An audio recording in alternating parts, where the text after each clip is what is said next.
You'll have some of the young people who think that everything is great, but on the other side, you'll have a lot of people who are working on the ground, who are, who are disappointed about what's going on in the airport, who think that issues like unemployment, education, empowerment is still lagging behind in the airport.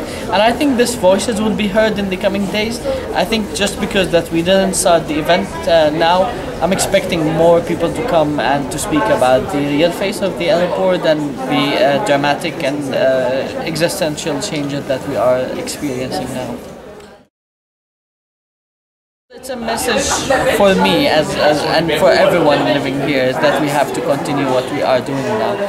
It's the first time in the airport that we have this sense of citizenry, the first time that we have this sense of belonging to our countries rather than any institute. So we have to continue what we are doing. We have to raise our voice and to continue working on the issues that are challenging us and continue working on them.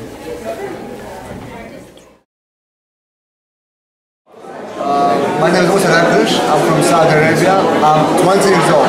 That's an excellent question. Now, I was sent here by the King Abdulaziz Center for National Dialogue.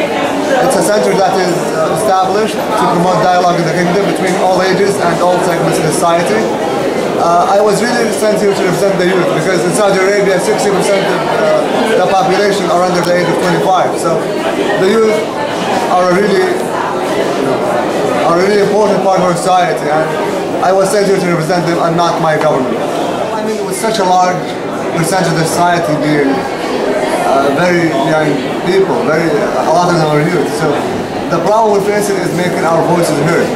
And some people, or most youth in my kingdom, in my country, don't really know how to go through the right channels to get their voices heard. So I think the problem is that the channels to get your voice heard are not very clear, and that's why many people refrain from participating, which damages the entire country. So this is the biggest challenge, is knowing the proper channels to make our voices or our voice heard.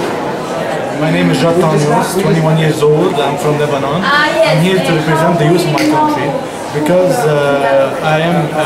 my youth is oppressed in my country.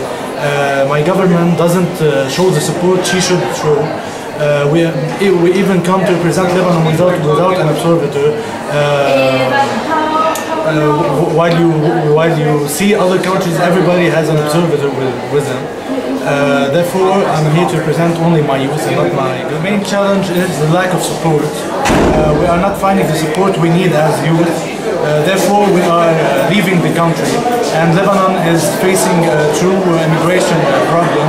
Therefore, our youth and our intelligence and our brains are leaving to Occidental countries.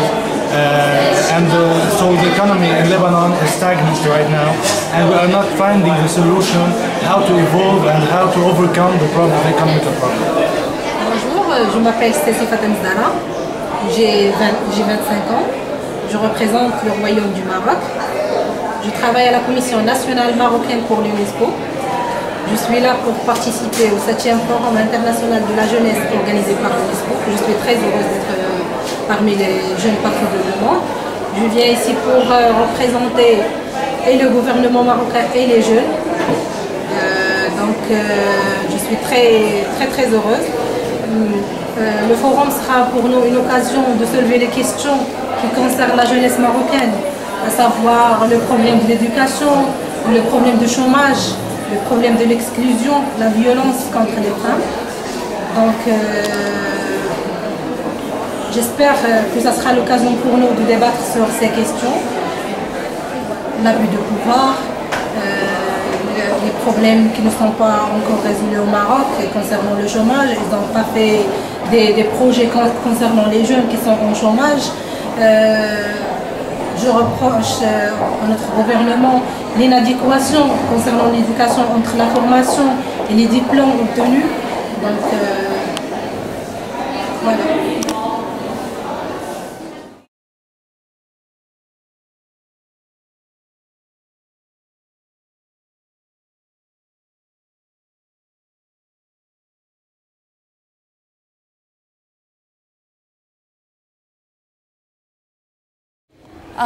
If I had a message for the Arab youth and everything that's been happening this year with the Arab Spring, my message would be of seek wisdom.